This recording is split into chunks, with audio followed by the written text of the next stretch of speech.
आप सभी उम्मीद करता हूँ आप लोग बहुत बढ़िया होंगे और अच्छे से अपनी तैयारी कर रहे होंगे। जैसा कि आप लोगों को पता है स्टूडेंट्स, आज 12 जनवरी हो चुकी है और आप लोगों के जैसे जैसे दिन गुजर रहे हैं आप लोगों के दिन बहुत करीब आ रहे हैं एग्जाम्स के। ठीक है, तो उम्मीद करता हूँ आप लोग अच्छे से तैयारी कर रहे होंगे, बिना टाइम वेस्ट किए हुए, बिना बाबू सोना किए हुए और बिना सोशल मीडिया पर टाइम वेस्ट करते हुए। ठीक है, तो मैं यही उम्मीद करता हूं आप लोग अच्छे से अपनी मेहनत करें और अच्छे से अपने नंबर जो है स्कोर करें। ठीक है, तो जैसा कि आप लोगों को पता है कि हम लोग MCQ PYQ question paper solve कर रहे हैं।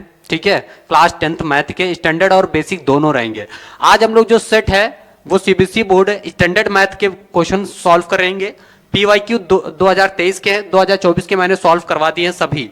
एमसीक्यू सेक्शन रहेगा ये, और ये सेट नंबर 11 है, पार्ट नंबर 1। ठीक है, तो चलिए स्टार्ट करते हैं। इसके बाद हमारा पार्ट 2 आएगा जिसमें हम लोग बी, सी और डी के क्वेश्चन सॉल्व करेंगे। अगर चैनल को सब्सक्राइब नहीं किया है तो कर लीजिए, क्योंकि आपको कहीं नहीं जाना है, हमारे साथ लगे रहिए। सारे क्वेश्चंस में पीवाईक्यू क्वेश्चंस प्रैक्टिस करवाने के लिए जो है यहाँ पर लगा हुआ हूँ। ठीक है, तो जब तक पेपर आएगा आपका फिर से मैं रिविजन करवा दूंगा। ठीक है, एमसीक्यू पेपर आप लोगों के मैं लगवा ही रहा हूं। आप हमारे यूट्यूब चैनल पे जाइए, प्लेलिस्ट में खोलिए, आपको सारे सेट मिल जाएंगे। 11वां सेट में सॉल्व करवा रहा हूं। अगर 11 सेट सॉल्व कर लिए तो बेसिक हो या स्टैंडर्ड आप लोगों की बहुत ही अच्छी से तैयारी हो जाएगी। यहां से एक अच्छा आइडिया लग जाएगा। और डिक्टो क्वेश्चन मैं उठाता हूं पीवाईक्यू क्वेश्चन के। ठीक है, तो चलिए स्टार्ट करते हैं इसी के साथ में। तो ये रहा हमारा फर्स्ट एमसीक्यू क्वेश्चन। ये सैंपल पेपर का नहीं है, पूरा डिक्टो बोर्ड का क्वेश्चन है, इतना याद रखिएगा। हाँ, ऐसा नहीं कि मैं सैंपल पेपर लगवा रहा हूं, नहीं, पीवाईक्यू क्वेश्चन पेपर लगवा रहा हूं मैं। ठीक है, the ratio of HCF to LCM of the least composite number and the least prime number is. अच्छा, ये एक बात बताइए, लीस्ट कंपोजिट नंबर कितना होता है? लीस्ट कंपोजिट नंबर, तो लीस्ट कंपोजिट नंबर कितना होता है? 4। और लीस्ट LEAST, लीस्ट स्पेलिंग थोड़ा सा देख लीजिएगा, है ना। Least composite number, least prime number. तो जरा इन सब का हमें बताइए प्राइम नंबर, है ना। तो लीस्ट प्राइम नंबर 2 होता है। अच्छा, इन दोनों का HCF कितना आ जाएगा? HCF किसका? 2 और 4 का, तो भैया 2 आ जाएगा। LCM की बात करूं मैं तो एलसीएम कितना आ जाएगा? 2 और 4 का, तो 4 आएगा ये। तो इसका रेशियो कितना हो जाएगा? किसका किसका में? एचसीएफ और एलसीएम का। तो इसको थोड़ा सा सिंप्लीफाई कर ले तो 1:2। ऐसा अगर कहीं दिख रहा है आपको तो ए ऑप्शन इज करेक्ट। तो बहुत ही आसान भी आते हैं क्वेश्चंस। मैं इसीलिए कह रहा हूं कि आप टाइम वेस्ट ना करें, हमारे साथ लगे रहें, क्वेश्चंस की प्रैक्टिस करें, अपनी पढ़ाई करते रहें। मैंने इसको चैप्टर वाइज भी पढ़ाया हुआ है डिटेल में। ठीक, अगर अभी भी कोई दिक्कत लग रही है चैप्टर में भी तो आप हमें कमेंट करके बताओ कि हमें ये चैप्टर समझ में नहीं आया। मैं उस टॉपिक को, उस चैप्टर को इतनी बेहतरीन तरीके से सॉल्व करके दिखा दूंगा, इतनी बेहतरीन तरीके से समझा दूंगा, कभी नहीं भूलोगे। एक एक पॉइंट मैं आपको समझा दूंगा। ठीक है, चलिए अगला क्वेश्चन है हमारे पास। ठीक है, अगला जो क्वेश्चन है यहां पर दिया गया, the root of the equation 3x² + 3x - 10 = 0 r। अच्छा, इसके रूट्स क्या होंगे ये हमें यहां पर बताना रहेगा। इसके रूट फाइंड आउट करने हैं इस इक्वेशंस के। तो देखो यहां पर x² + 3x - 10 = 0।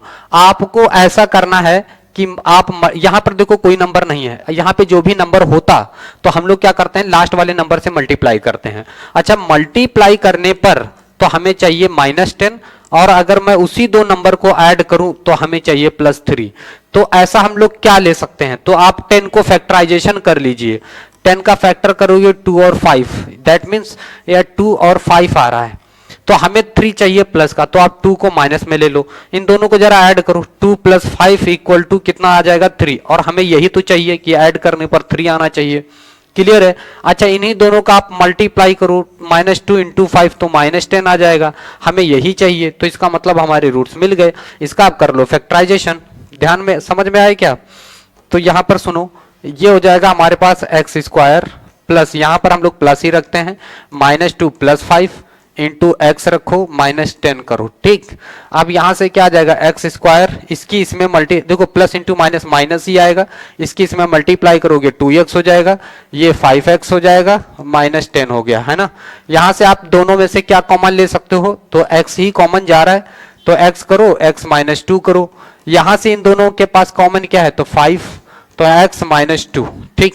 यहां से बचेगा हमारे पास x प्लस 5 एक ब्रैकेट में और x माइनस 2 अदर ब्रैकेट में। अच्छा x प्लस 5 इक्वल टू 0 रखो, तो x की वैल्यू कितनी आ जाएगी -5 आ जाएगी, कितना -5। अच्छा दूसरा ले लो, x माइनस 2 इक्वल टू 0, तो x इक्वल टू कितना आ जाएगा 2, तो दूसरी वैल्यू हमारे पास कितनी आ गई 2 और -5, 2 और -5। ऑप्शन ए यहां पर भी सही है, 2 और -5, ऑप्शन ए यहां पर भी सही है।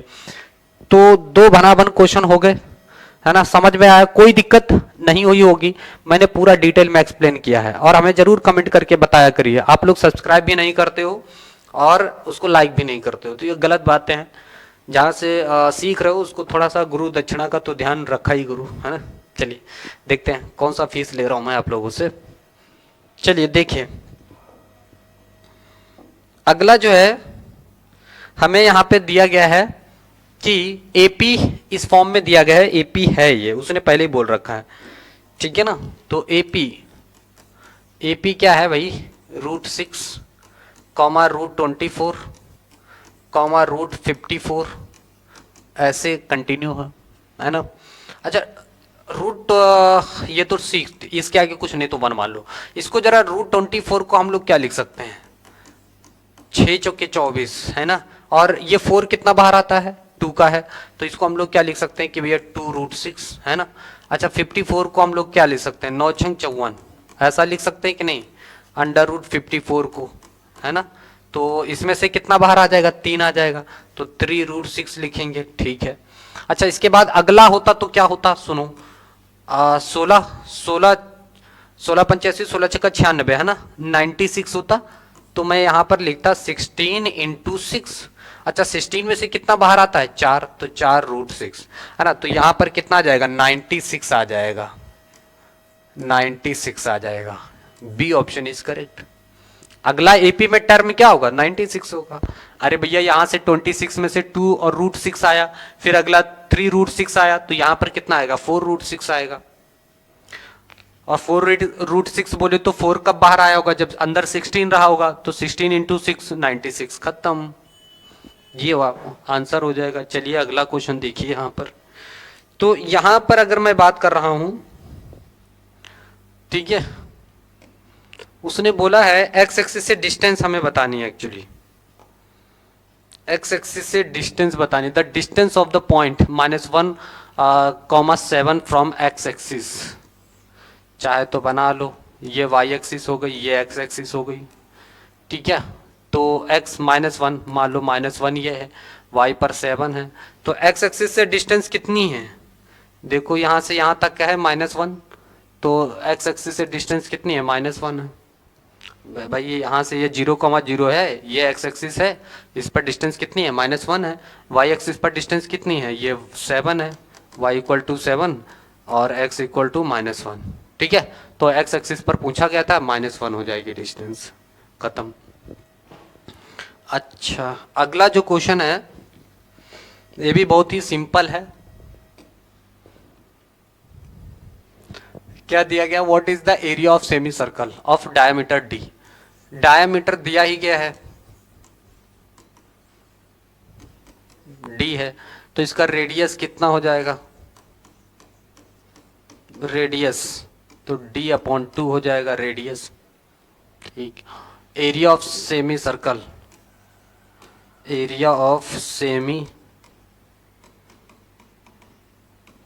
सर्कल, तो ये होता है 1/2 πr², है ना। तो 1/2 पाई, r की जगह हम लोग कितना रखेंगे d/2, इसका स्क्वायर कर देंगे, तो 1/2 पाई और इसका हो जाएगा d²/4, इन दोनों का मल्टीप्लाई हो जाएगा, तो पाई d², नीचे कितना हो जाएगा 8। तो ये हमारा जो है ऑप्शन करेक्ट हो जाएगा, πd²/8, option C is correct. Simple, समझे कि नहीं। एरिया ऑफ सर्कल होता है πr², सेमी सर्कल की अगर बात कर रहे हैं तो उसका हाफ कर दो एरिया का, तो सेमी सर्कल हो गया, r की जगह d/2 रखेंगे, इसका स्क्वायर कर दो, इन दोनों का मल्टीप्लाई करो, तो πd²/8, इसका ऑप्शन करेक्ट हो जाएगा, ठीक है। तो चलते हैं अगले क्वेश्चन की तरफ। ठीक है, तो अगला जो है हमारे पास ऑप्शन में, ठीक है, क्या दिया गया है, अच्छा, mode equal to 3 median minus 2 mean. ये option C is correct, mode equal to 2 median minus 3 mean, ये ऑप्शन है। ठीक है, तो इसको मैं फॉर्मूला ही बताना था आपका, तो ऑप्शन सी इज करेक्ट हो जाएगा। ठीक है, ऑप्शन सी इज करेक्ट। अगला क्वेश्चन क्या है हमारे पास, अगला क्वेश्चन क्या दिया गया है, ध्यान से देखिए। The pair of linear equations 2x plus 5y plus 6 and ये represent two lines which are, देखो अच्छा सुनो, 2x है, इसको इधर ही बुला लेते हैं, -5y हो जाएगा, -6 इधर 0 बचेगा, इक्वेशन 1 बना लो। दूसरी है 15, ऐसा करो इसको उधर ही लेके चले जाओ, तो इसको हम लोग लिखेंगे 6x माइनस 15y और -18 इक्वल टू 0, ये इक्वेशन 2 हो गई। पहली इक्वेशन को हम लोग जरा कंपेयरिंग करें तो यहाँ से a1 की वैल्यू 2 हो जाएगी और b1 की वैल्यू यहाँ से देखो -5 हो जाएगी, -5, और c1 की वैल्यू यहाँ से -6 आ गई। अच्छा, a2 की वैल्यू कितनी हो जाएगी 6 और b2 की वैल्यू यहाँ से आ जाएगी -15 और c2 की वैल्यू यहाँ से आ जाएगी -18। अच्छा, अब जरा हम लोग चेक कर लेते हैं इसका रेशियो। ठीक है, तो a1 अपॉन a2, अच्छा a1 की वैल्यू है 2, a2 की वैल्यू है 6, ये आ जाएगा 1/3। b1 अपॉन b2 की वैल्यू जरा चेक कर लेता हूं मैं, b1 है -5 अपॉन -15, ये कैंसिल होगा, 1/3 ये भी आ जाएगा। c1 अपॉन c2 की वैल्यू मैं चेक कर लेता हूं, तो c1 है -6 और ये है -18, ये भी आ जाएगा 1/3। तो भैया हमारे पास रेशियो आ जाता है a1 upon a2 equal to b1 upon b2 equal to c1 upon c2। अच्छा, ऐसा होता है तब हम लोग क्या कहते हैं, क्या केस बनता है, जब तीनों ही इक्वल हों। अगर यहाँ पर एक नॉट इक्वल होता है तो यहाँ पर पैरेलल हो जाता है, अगर ये इक्वल नहीं होता तो इंटरसेक्टिंग हो जाता है, अगर तीनों ही इक्वल हैं तो कोइंसिडेंट लाइंस होती हैं, उसमें ऐसा हो जाता है जब एक लाइन दूसरी लाइन के ऊपर होती है, कोइंसिडेंट का केस होता है, तब तीनों इक्वल होते हैं। ठीक, अगर यहां पर इक्वल नहीं होता तो ये पैरेलल होता, अगर यहीं पर इक्वल नहीं होता तो ये इंटरसेक्टिंग लाइन हो जाता है ना, समझ में आएगी नहीं, तो ये इसका आंसर हो जाएगा। इस तरह से इसको करना था सॉल्व। चलो भाई, अगला क्वेश्चन देखो, यहां पर पॉलिनोमियल से है और सॉल्व करना है। क्या दिया गया है, if alpha beta are the zeros of the polynomial. अच्छा, पॉलिनोमियल आपको क्या दिया गया है, x² -1, then the value of alpha plus beta is what. Okay okay okay okay, सुनो, यहां पर अगर मैं बात करूं a की वैल्यू 1 हो जाएगी, c की वैल्यू है -1 और b की वैल्यू है 0, क्योंकि भैया यहां पर b वाला कोई टर्म है ही नहीं ना, x का कोफिशिएंट कोई है ही नहीं। अच्छा, सम ऑफ जीरोस क्या होता है, alpha plus beta equal to होता है -b अपॉन a।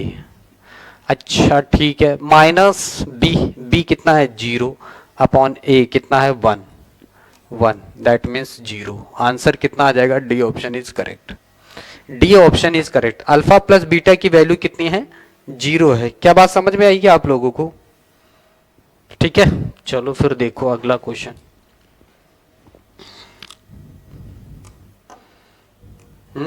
अगला क्वेश्चन देखो, तो यहां पर एक्चुअली क्या बताना है, if a pole 6 metre high cast shadow 2√3 metre long on the ground. एक पोल है जो कि 6 मीटर लंबा है, कितना है 6 मीटर इसकी हाइट है ये।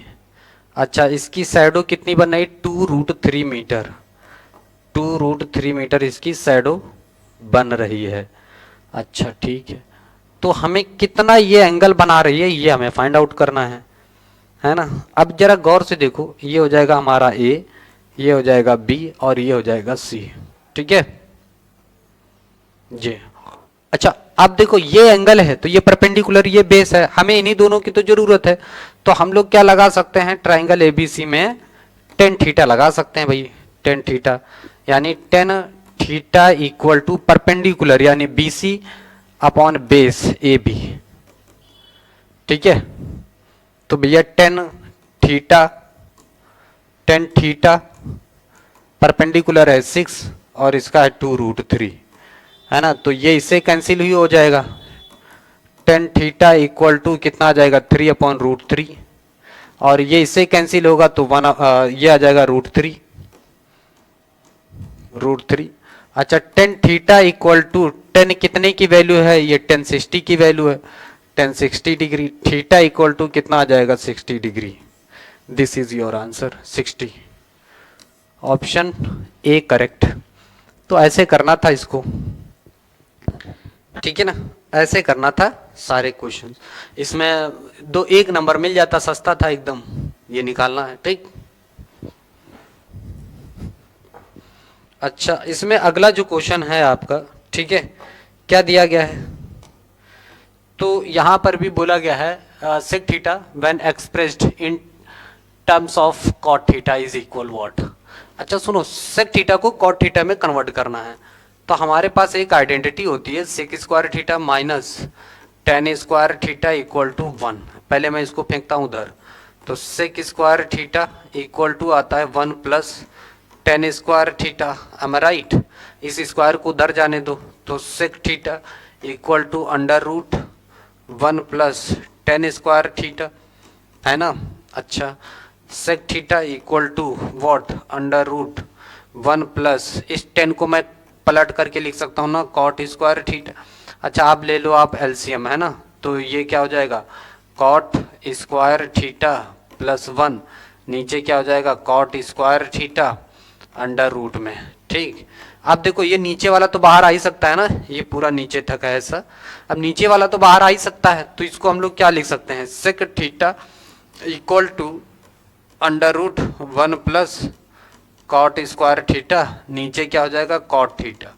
ऐसा कहीं दिख रहा है, B C option is correct, C option is correct, है ना। ऐसे किया जाएगा इसको सॉल्व। दिख रहा है आप लोग को, कोई दिक्कत तो नहीं हो रही है ना, होनी भी नहीं चाहिए। समझ में आया कि नहीं, √1 प्लस कॉट स्क्वायर थीटा है ना, कॉट 2 थीटा मत समझ लेना, कॉट स्क्वायर थीटा है ये, कॉट स्क्वायर थीटा, है ना। चलो आगे देखें, प्रोबेबिलिटी का क्वेश्चन है, प्रोबेबिलिटी का क्वेश्चन है ये। क्या दे रहा है, 2 dice are thrown together, the probability of getting the difference of numbers on their upper face equals to 3 is what. अच्छा सुनो, अगर 2 डाइस फेंका जा रहा है तो इसके टोटल सैंपल स्पेस कितने बनेंगे, 36 बनेंगे, है ना, 6 × 6, 2 फेंके जा रहे हैं ना, 36 सैंपल स्पेस बनेंगे। उसने बोला है कि दोनों नंबर, मतलब दोनों का डिफरेंस जो है वो कितना होना चाहिए, जो डिफरेंस है वो कितना होना चाहिए, 3 होना चाहिए। तो भाई मैं ऐसा नंबर क्या ले लूँ, दोनों का डिफरेंस कितना है, 3 है, तो मैं उस नंबर में सेट में क्या ले लेता हूँ कि भैया दोनों का डिफरेंस ये आना चाहिए, तो 1,4 हो सकता है, इन दोनों का डिफरेंस यही आएगा, या 4,1 हो सकता है ना, इन दोनों का डिफरेंस, और 2,5 हो सकता है, और 5,2 हो सकता है, और इन दोनों का डिफरेंस कितना आना चाहिए, 3 आना चाहिए, है ना। 3,6 होना चाहिए, और 6,3 होना चाहिए, 1 2 3 4 5 6, यही तो हो सकता है। अच्छा, प्रोबेबिलिटी अगर मैं अब निकालूं तो कितना, 6/36, टोटल नंबर सैंपल स्पेस हो जाएगा 1/6, ऑप्शन सी इज करेक्ट, है ना। तो दोनों नंबर का डिफरेंस कितना होना चाहिए, 3 होना चाहिए, ऐसे सैंपल स्पेस हमें, मतलब टोटल लेना था मैं सैंपल में, ठीक है। चलो अगला क्वेश्चन देख लेते हैं हम लोग।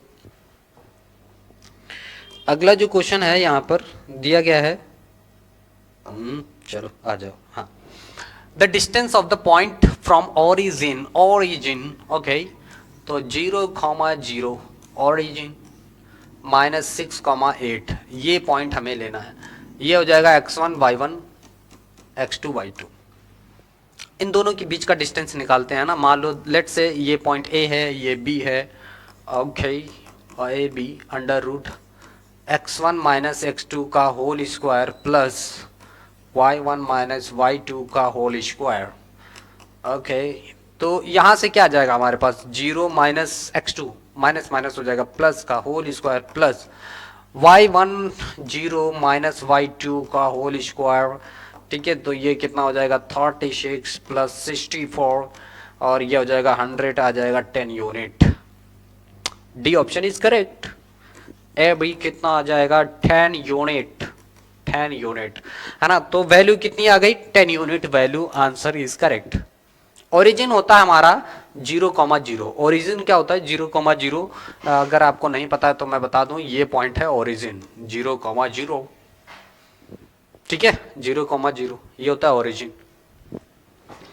अगला क्वेश्चन हमें यहां पर बताना है,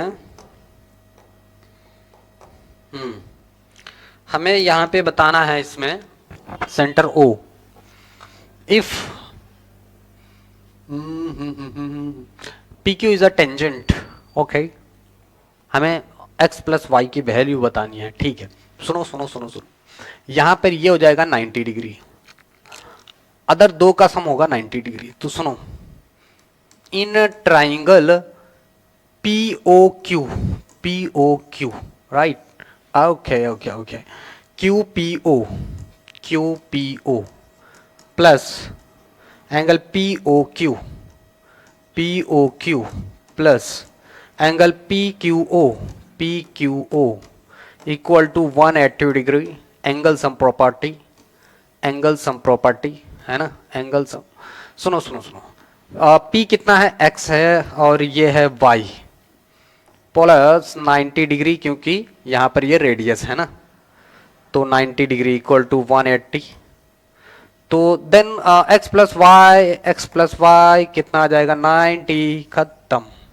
ऑप्शन बी इज करेक्ट। ये उधर जाके माइनस हो जाएगा है ना, उधर जाके माइनस हो जाएगा, 90 डिग्री खत्म।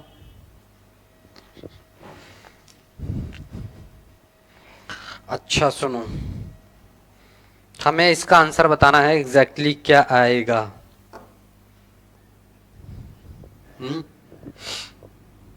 OTA length of TA is what, TA हमें फाइंड आउट करना है ना। सुनो यहां से मैं एक काम करता हूं, इस पे ड्रॉ कर दे रहा हूं, ये 4 सेंटीमीटर है ही है। रेडियस के बारे में हमें नहीं पता है। ओके सुनो सुनो सुनो, ये इस पर होता है परपेंडिकुलर, तो ये हो जाएगी हाइपोटेनियस, ये हो जाएगी परपेंडिकुलर, ये हो जाएगा बेस। ओके ओके, हमें फाइंड आउट करना है TA यानी बेस फाइंड करना है। ओके और हाइपोटेनियस हमें दिया गया है, बेस और हाइपोटेनियस कॉस थीटा, तो कॉस थीटा लगाओ यहाँ पे, तो ये होता है हमारे पास बेस अपॉन हाइपोटेनियस। अरे भाई ये एंगल ले रहे हैं तो ये परपेंडिकुलर, ये बेस, ये हाइपोटेनियस हो जाएगी, हैं समझ में आई कि नहीं। तो भैया TA अपॉन OT राइट, ये कॉस 30 की वैल्यू √3/2, TA हमें निकालना है, और OT हमें पता है 4 है, ये इधर जाएगा तो 4 √3/2 इक्वल टू 80, ये खत्म होगा 2√3 centimetre, 80 2√3। Option A is correct, ऐसा किया जाएगा। ठीक है अच्छा लग रहा है, ठीक है 2√3। ओके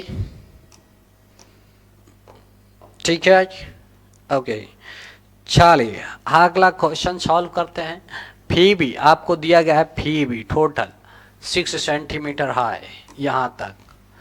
ए फी हमें पता है 4 हाई, ओके ए क्यू 8 पता है, फाइंड द AC हमें टोटल पता करना है। तो उसने दे रखा है कि फी क्यू पैरेलल है BC के, तो according to BPT theorem, according to BPT okay, हम कह सकता है AP upon PB equal to AQ upon QC। Okay AP हमें पता है 4 है, और 4 में से 6 में से 4 माइनस करेगा तो PB भी हमारे पास आ जाएगा 2। AQ पता है 8 है, CQ हमें नहीं पता है,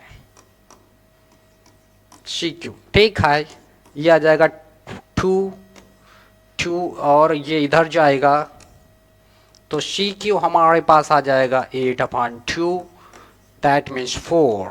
CQ कितना आ गया 4, सी क्यू आ गया 4, total A C equal to हो जाएगा A Q plus C Q, तो ये आ जाएगा हमारे पास 8 + 4 यानी 12 centimetre. 12 centimetre, option A is correct. ठीक है, ऐसे किया जाएगा, नोट कर लीजिए। ठीक है, अगला क्वेश्चन हमारे पास, तो मैं सच में अंग्रेज बन रहा हूं। चलिए देखिए यहां पर कैसे किया जाएगा। If alpha beta are the zeros of the polynomial, polynomial हमें दिया गया है 4x² - 3x - 7। Okay, some of zeros लगाता है ax² + bx + c = 0, a = 4, b = -3, c = आ जाएगा -7। सम ऑफ जीरोस निकालता है alpha plus beta equal to -b/a -3/4, ये आ जाता है हमारे पास 3/4। ओके, अब हम देखता है product of zeros alpha into beta equal to होता है c/a। अल्फा इंटू बीटा हम निकालता है तो c हमारे पास कितना आता है -7, a आता है 4। ओके, अब हमें निकालना है अल्फा प्लस बीटा, 1/अल्फा प्लस 1/बीटा, इसको सॉल्व करता है तो alpha plus beta upon alpha into beta आता है। ओके, इसकी वैल्यू अल्फा प्लस बीटा की वैल्यू है 3/4, इसका वैल्यू है -7/4, 7 ये इससे कैंसिल हो जाएगा, -3/7 आएगा। तो इसका answer D option is correct. इसका आंसर ये आ जाएगा। इसका स्क्रीनशॉट ले लिए, फिर बढ़ता है आगे। ठीक है, दिख रहा है आप लोग को? ठीक है, बढ़ते हैं आगे। अगला और आखिरी is drawn at random from a well shuffled pack of 52 cards, the probability that the card drawn is not an ace. ठीक है, हमें बताना है। तो देखो टोटल हमारे पास एस कार्ड्स कितना होता है, तो एस कार्ड्स होता है 4, इसको हम लोग माइनस कर देगा 52 में से, not a ace card, ace card, तो हम लोग माइनस करता है 52 - 4, ये आ जाएगा 48। प्रोबेबिलिटी निकाल लेता है नॉट एच कार्ड, ये आ जाता है 48/52, इसको हम लोग सॉल्व करेगा तो 12/13 आएगा इसका आंसर। ठीक है, तो हमारा ऑप्शन डी इज करेक्ट होता है। ओके स्टूडेंट्स, आज हम लोग इस सेशन को यहीं पे समाप्त करते हैं। आज मेरे अंदर अंग्रेजों वाला स्टाइल था। ठीक है, कमेंट करके बताइएगा कैसा लगा आप लोगों को। साथ ही साथ आप सभी को बेस्ट ऑफ लक, अच्छे से अपनी तैयारी करें। मिलते हैं अगले वीडियो में। इसका सेक्शन देखेंगे बी, सी एंड डी के क्वेश्चन, बहुत ही लाजवाब क्वेश्चंस रहेंगे।